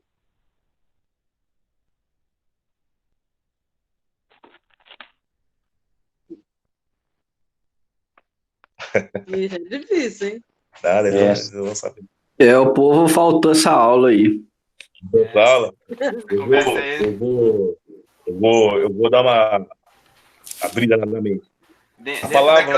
Dentro das 44 mil mensagens que eu peguei no grupo lá, essa aí não passou no radar, não. É muita mensagem. A palavra, o mais interessante que o hebraico é uma língua afroasiática, né, de origem semítica, como a língua árabe, o farsi e o aramaico. Né? Então, por exemplo, a palavra Elohim, ela vem do vocábulo El, vocábulo que é composto pela letra Aleph e a letra Lamed. Isso. Quando você pega a pictografia das letras, a letra Aleph, ela tem o seu valor pictográfico de a cabeça de um boi, e a letra Lamed, ela tem um valor pictográfico de um cajado. Então, dentro do hebraico arcaico e do acadiano, que seria o hebraico paleolítico, né? Deus significa força que conduz. Força que conduz. Força que conduz. Repete, por favor. Cabeça de boi? O Aleph Um cajado. e o cajado, seria o termo El, né? Que Força que significa a conduz. cabeça de um boi. Isso, ou seja, no acadiano, o vocábulo é ul. Aleph, Lamet é ul, que significa força que conduz. Então, Elohim, Deus, o que é Deus? Deus é uma força condutora. Quando o vocábulo Elohim é dado a Jesus, significa que toda a força condutora está nele. Por isso que ele é divino. Porque ele é impulsionado por essa força condutora. Então, por exemplo, não é errado você chamar Jesus de Deus, desde que você saiba o que é Deus. Porque quando a palavra Elohim se dá ao tetragrama, como diz lá em Deuteronômio 10, verso 17, significa Elohim dos Elohim, Deus dos deuses. Autoridade das autoridades, governante dos governantes. Entendeu? Então, por exemplo, quando chamamos Jesus de Deus, não estamos falando que ele é o Pai, mas que ele está sob a ordem do Pai. A força condutora que é o Pai habita nele através do Rua, que é o Espírito. Conseguiram isso, entender? agora ficou até mais fácil entender Isaías aí, ué. Entendeu? Nossa, Isaías. É muito mais simples. Então, quando fala que em Cristo habita corporalmente toda a plenitude da divindade, é o quê? Que a força condutora, né, está nele. Por isso ele é um fundamento. Porque ele é a forma que Deus teve de entrar no nosso mundo sem nos consumir vivo. Né? Eu vou usar aqui uma expressão de Albert Einstein. Né? O espaço, o tempo só pode ser cronometrado porque existe um espaço. Agora, o El, que é o Pai de Jesus, ele não pode ser comportado pelo espaço porque ele criou o espaço. Então, ele é um ser que está além do espaço. Por exemplo, aqui em casa, eu estou aqui na sala de casa. E aqui na sala, minha sala aqui, ela é um quadrado. Então, ou seja, Deus, ele está além desse quadrado. Então, para ele se manifestar dentro desse quadrado, ele teve que me usar para eu entrar nesse quadrado e representá-lo. É como se fosse Cristo. Conseguiram entender? A linha de raciocínio. Top. Analogia perfeita. Você entendendo? Então, quando fala que Jesus é Deus, não é errado chamar ele de Deus. Mas tem que entender ele como Deus. Porque o pensamento greco-romano não entende esses conceitos porque saiu fora do tronco verbal semítico. Né? Então, eles não entendem esses conceitos e acabam fazendo uma salada teológica de 3 deuses em um. Aí vem o unitarismo, né? Quem foi que me perguntou sobre unitarismo? Eu acho que eu não respondi, né? Acho que foi o pastor Wagner que perguntou, né? Não, Renan. Foi o Renan. Foi o Renan, né? Perdão, Renan Saraiva. Muita coisa que... Ô, Renan, a unicidade, ela é dividida entre unitarismo e unicismo. Né? Qual que seria a diferença entre as duas? Né? O unitarismo, ele é uma crença teológica que crê que Deus é um e tem um filho. Isso é o unitarismo. O unicismo crê que Deus, o Filho e o Pai é uma pessoa só. Essas são as diferenças. Então, aí você pergunta para mim assim, qual das crenças que você é? Eu não vou falar para você que eu sou unitarista ou unicista, por quê? O unitarismo, ele é mais perto da Bíblia, pelos conceitos que eu creio. Mas existem alguns outros conceitos que vão dar falha, entendeu? Então, por exemplo, quando alguém me pergunta como eu interpreto a divindade, eu interpreto da seguinte forma. Deus é um, que se manifesta através da sua palavra, verbo carnado Cristo, e se manifesta através do seu sopro, que é seu espírito. Eu entendo dessa forma.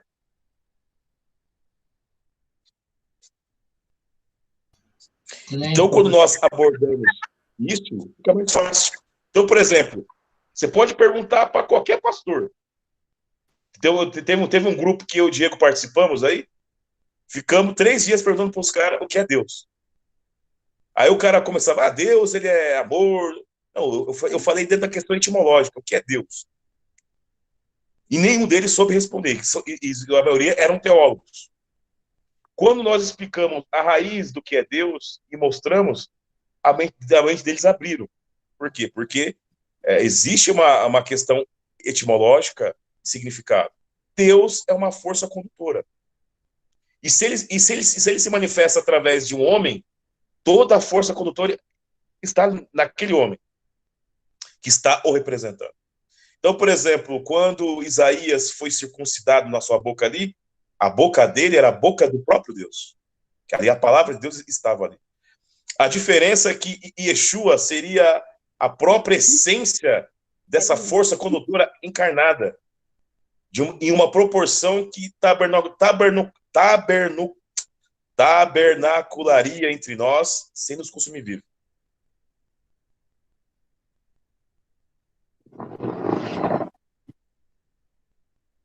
Conseguiram entender? Maravilha, pastor Castro. Excelente explicação. Glória a Deus. É forte, hein? Forte. José tá com Então, o áudio liberado aí, ó. Isso aí tem alguma coisa a ver com Gênesis 1? Tem. Gênesis 1. Bereshit bara Elohim Hashamai v'Eretz. Que alguém quiser fazer mais perguntas aí, que daqui a pouco eu vou ter que deixar vocês aí. O papo tá bom, mas... Devolveu você para sua esposa, né, Castro? É besta, pô. A próxima que a gente for fazer, eu vou pedir a ajuda dela. Ela vai pegar, vai me ajudar. É forte.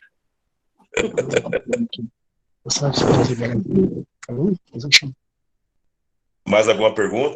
Como chama? Acho que como chama o pastor? Acho que é pastor Jorge, né? Não. Pastor Josué.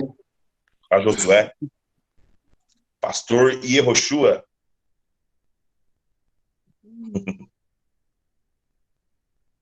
Shalom a todos. Shalom. Shalom. Glória a Deus. Ixi, parece que caiu, hein?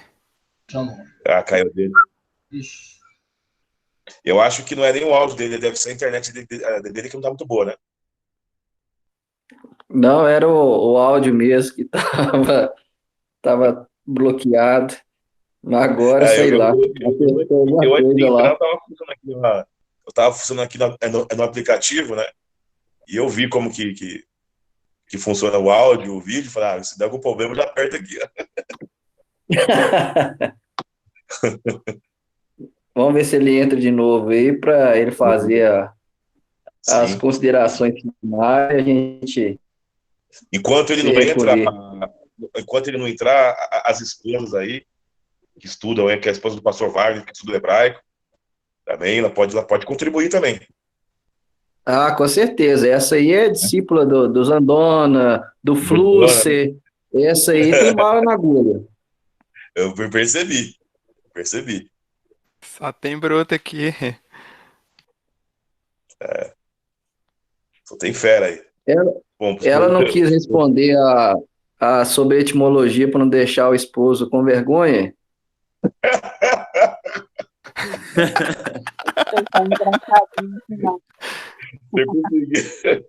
Eu consegui sobreviver às perguntas do Renan, tá bom.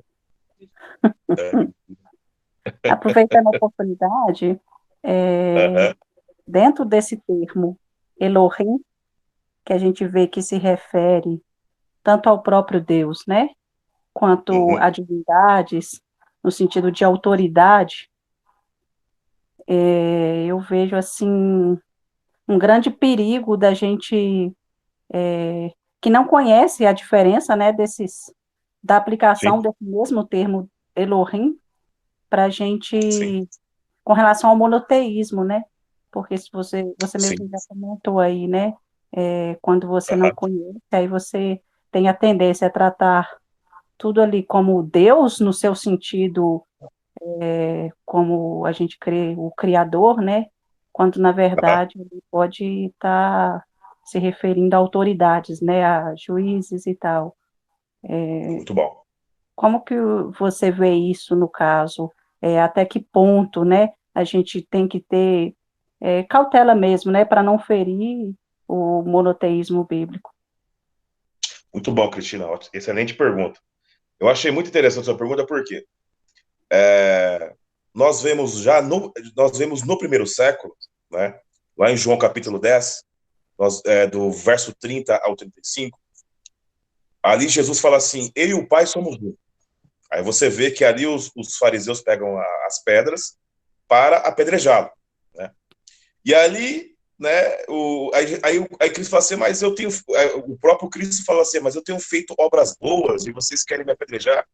Aí os fariseus falam assim, não vamos te apedrejar, porque, no caso, pelas suas obras, mas porque você, sendo homem, se fazes Deus, né? Aí Jesus responde assim no verso 34 e 35, ouviste que foi dito na tua Torá, vocês são deuses. Ou seja, por que eu entrei nesse texto? No primeiro século, o pensamento helenista já estava dicotomizando a mente judaica referente ao termo Deus, Elohim. Porque o judeu já estava entendendo Deus, que no caso Elohim, como Theos, na concepção grega. E ali Jesus, ele começa a abordar um conceito que eles param para pensar e começam a agir de uma outra forma. Entendeu? Por quê? Porque na época de Abraão, de Moisés, era natural se chamar uma autoridade de Elohim, né? Só que quando você estuda o panteísmo, que seria a questão étnica de nações em um Deus, por exemplo, eu aconselho um livro muito bom que o pastor Gerson falou que tem aí, O Fator Melquisedeque.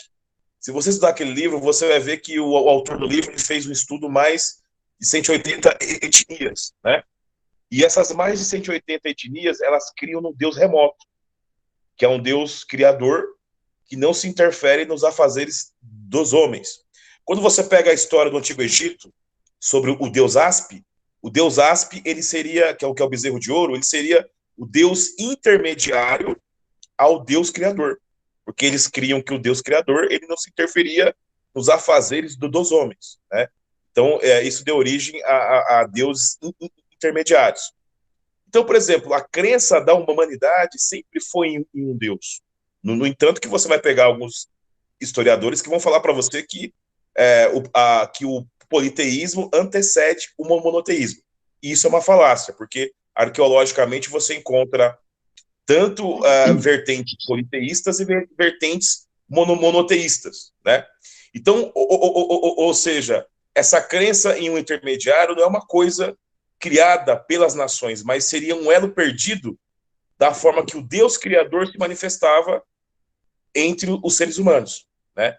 E ver Jesus como um Deus intermediário não é antibíblico, mas sim quando você entende a posição dele no reino como Elohim, você vai entender que toda a autoridade do Pai está nele, como diz lá em 1 Coríntios 15, né, no verso 24, do verso 24 ao 28, fala que todo o poder lhe foi dado, né?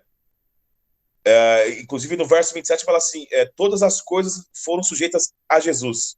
E quando lhe diz que todas as coisas lhe foram sujeitas, é claro que se excetua aquele que lhe sujeitou todas as coisas.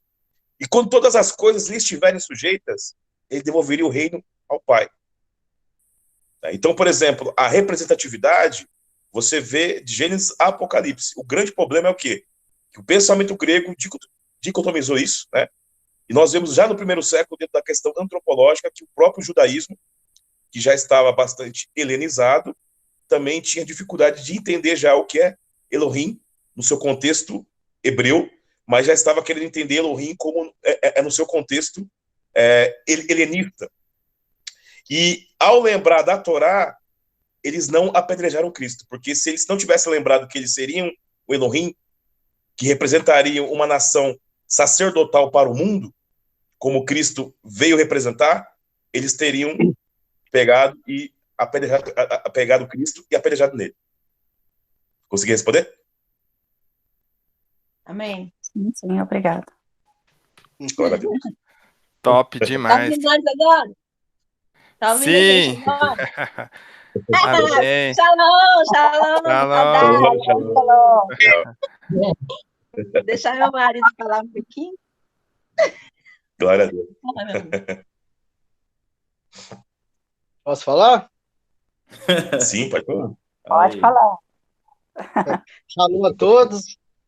É um Shalom. prazer, muito grande Amém. estar participando, né, deste debate tão enriquecedor, né? Um Glória a Deus. prazer, né, para mim, para minha esposa que está aqui ao meu lado. Abençoe muito a vida de vocês. E gostei Amém. muito Deus das abençoe. palavras aí do nosso pastor, que eu não conheço ainda. É Keston, que é o nome? Isso, é Kerston. Keston? Desculpa a má Kersiton. pronúncia. Kerston. Então, Isso, isso. esse texto aí é muito interessante, né, sobre, né, dispensa comentário, já foi falado, né, tudo aí. Uhum.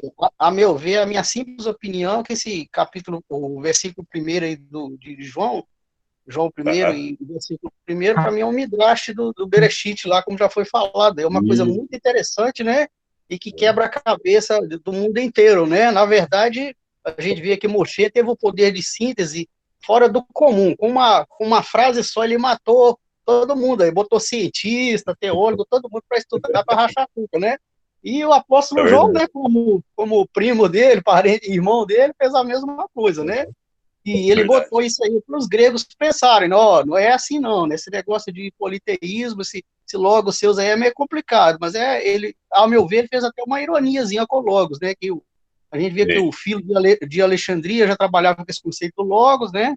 Mas quando a gente confronta o mundo grego, o pensamento grego, ou o pensamento semita, como já foi falado, aí dá um choque fora do comum, né? São duas paralelas, nunca se tocam, né? Essa que é a verdade. E é fora do comum, é fantástico a meu ver, essa questão que já foi abordada aí, da trinitas aí, da trindade, né, que é muito comum, né, na teologia católica e protestante de um modo geral, a meu ver é o seguinte, de uma forma bem simplória, né, no meu humilde jeito de pensar é o seguinte, existe Hashem, Yeshua é quem? Yeshua é Elohim, sim, não é? Hashem nunca, impossível, não é? E a Ruach HaKadosh é o espírito do próprio santo, né? Então não tem espaço para três divindades, é impossível, né? Se o mundo é governado por um só, então é impossível haver mais de um poder no mundo, né? Então, só que o mundo grego é complicado. Ontem mesmo eu estava estudando umas cartas aqui de Rav Shaul, estava vendo um comentário muito bacana, o comentarista, um texto em inglês, aí o comentarista lá dizendo o seguinte, que Adão, na verdade, ele dividiu a unidade lá no Éden, ele pegou as duas árvores, né, do conhecimento do bem e do mal, e a da árvore da vida, e rachou as duas no meio, e deu isso aí, né? Multiplicou isso aí, caiu um politeísmo, e a gente está batalhando, né, para voltar para a unidade, a unicidade do Eterno de Hashem, né? Então, a meu ver, trindade, né, fora de cogitação. Na verdade, você tem Hashem, que é o Eterno, né?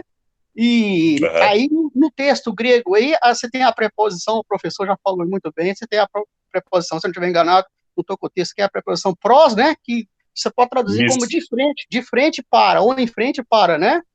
Então, você tem um falante, que é Deus, Hashem, né, e tem a palavra dele, a palavra de quem fala, que é Yeshua, que tornou-se carne, né, como João mostra muito claramente isso, né?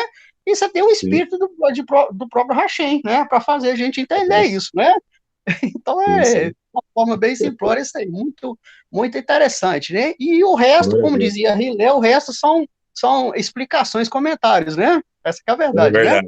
Então o princípio é isso aí, é o princípio de tudo, como já foi falado, o Restite aí, lá do Gênesis lá, né? Já começa com a letra Veit lá, né? Aí, ó, com esse princípio, com esse Restite aqui, o Eterno criou tudo, e ele foi o intermediário, Yeshua, né? E tudo foi criado por ele, porque ele é a palavra criadora, né? Então, nós não temos como, né, viver, né, com esse conceito católico, né, que foi, como já foi falado aí, lá pelas tantas do cristianismo, que surgiu e todo mundo gostou dessa ideia, tipo assim, eu adorava 15 deuses, aí depois, não, 15 você não pode não, 3 pode, então beleza, né, já melhorou, né, só que melhorou, mas você tá no meio do caminho do mesmo jeito, né, É então, verdade. então Ai, ai. o negócio complicou exatamente por causa disso, né, que o pessoal politeísta, quem tem a mente greco-romana, que é a nossa cultura, tem muita Sim. dificuldade, né, de assimilar unicidade, tanto é que uma forma bem simplória da gente explicar isso, a maioria das pessoas no mundo inteiro, isso não é um problema só nosso aqui no Brasil, no mundo inteiro, tem dificuldade nas ciências exatas, não é? Certo? Verdade. Problema com matemática, com lógica, né? Então, Sim. o pessoal não Sim. consegue acompanhar esse raciocínio. Como que pode um só governar o mundo, entendeu? Aí o pessoal precisa de uma forma física, e aí vai embora, né? Certo? Aham. Aí a gente, pegando o gancho também com a história samaritana, eu estava lendo há pouco tempo lá, eles criaram, né, uma ideia, isso não é exclusividade deles, né, a adoração de uma Aham. pomba lá, e o negócio pegou no cristianismo e tal, né, enfim, né, para É representar, se verdade. o próprio Eterno já proibiu terminantemente isso, não é? Então a gente luta até hoje com esses conceitos, e para voltar à unicidade, tá meio complicado. Aí a gente é taxado de quê? De herege, de louco, de judaizante, etc, etc, né? São os conceitos aí, né? Mas Mas hoje em dia, pastor, vamos, mas graças. vamos rodando, né? Que Deus abençoe vocês aí. Exatamente. Mas, ó, graças ao Eterno, esse quadro tá mudando já, viu? Porque eu posso dizer isso para ti, porque eu fui lá para a Suíça, e lá a teologia ela é muito mais ampla, né? Então, eu pude observar que as pessoas lá têm a mente mais aberta para receber a nova perspectiva teológica. E, por exemplo, depois que o próprio teólogo alemão Guido Baltz, ele foi para Jerusalém, ele já era um especialista em línguas semíticas, né? Ele era um doutor nessa área. E quando ele escreveu no seu livro que ele foi para Israel, conheceu a nova perspectiva e viu que não conhecia nada, isso abriu a mente de muitos, no caso, os teólogos, para entender essa perspectiva a qual nós temos hoje. E o irmão falou que falou na simplicidade, pelo contrário, você falou de coisas muito boas aí e profundas, né? Contribuiu bastante para o estudo. O irmão também falou algo muito interessante sobre a Etz Haim, né? Que é a árvore da vida. Sim, Sabe que a palavra Haim, em hebraico, é vida, é no casal dual, né? Ela pode ser sim, é dual, a singular ou palavra plural. dual. Só existe no plural. Exatamente. Então, por exemplo, pode ser árvore das vidas, né? Quando que tange ao Messias e seu pai. Isso. Glória a Deus. Recebe a pérola aí, gente. A sua esposa quer falar também? Ela pode falar também. Não, não. Ela disse que não quer falar, não. Tá beleza. Então, pode. Então, esse foi um estudo assim, bem simples, né, que eu elaborei para vocês, mas, ao mesmo tempo que dentro da simplicidade do estudo, você viu que abrange um fundamento, que é Yeshua, né? Isso. Porque quando nós observamos o que prega nas igrejas, se prega uma fé, mas não passa o fundamento dessa fé, né? É só para você crer num homem que morreu na cruz, mas não ensina o que ele ensinou, os fundamentos, os preceitos que ele ensinou. Nós podemos ver que a cura vem do entendimento dos preceitos dele, né? O sacrifício é um simbolismo, a descer as águas é um simbolismo, mas internalizar os preceitos dele nos faz andar em novidade de vida. Isso seria o mais importante, que é um elo perdido que a igreja não traz mais hoje. Então, por exemplo, tem muitos estudos em cima disso, né? Eu consegui trazer a logoterapia para a Bíblia, porque Viktor Frankl tirou da Bíblia, né? E tento passar de uma forma simplória para ajudar as pessoas a se recuperarem aí de problemas até psicológicos em Cristo. Simplória aí é modéstia, né, o Pastor Keston, mas tudo bem. É que tem muita coisa. Tem muita coisa, meu Bradel, tem muita coisa. Amém. Tem muita coisa para falar. Como diz aqui em Romanos 10, 19, né? Essa seleta sala aqui estava provocando ciúmes àquele povo aquele povo lá judeu, e está provocando muito ciúmes essa sala. Alguém de vocês alguém de vocês tem um livro chamado Singular no Plural, do Schuller? Qual que é, Astor? Tem? Qual livro? Chamado Singular no Plural. Não. É um livro do Schuller. É um livro do Schuller. Eu acho que Tá está em português ou está em inglês? Eu acho que está em inglês esse livro. Eu peguei só algumas partes dele. É um livro muito bom, viu? Tem esses conceitos aí. Ok. Excepcional. Libera o homem, Brendel. Tá bom, pessoal. Muito obrigado aí, ô Rochcast. Muito obrigado mesmo pelo seu tempo desprendido. Sua proposta era de 8 às 9, né? Já estamos às 10 aqui. Não tem problema. Eu queria te fazer uma proposta, viu, Brandel, antes de você encerrar. Tem um estudo que eu estou fazendo com o Diego sobre a questão bíblica que foi levada para o paganismo. Por exemplo, eu passei uma base lá no grupo, mas eu passei de uma forma bem simplória, mas eu queria passar com o Diego esse estudo. Então, convido o Diego para participar, tá bom? Nossa, toda hora. Pode deixar. Você tá doido, rapaz. Que Aí isso. tem que fazer mais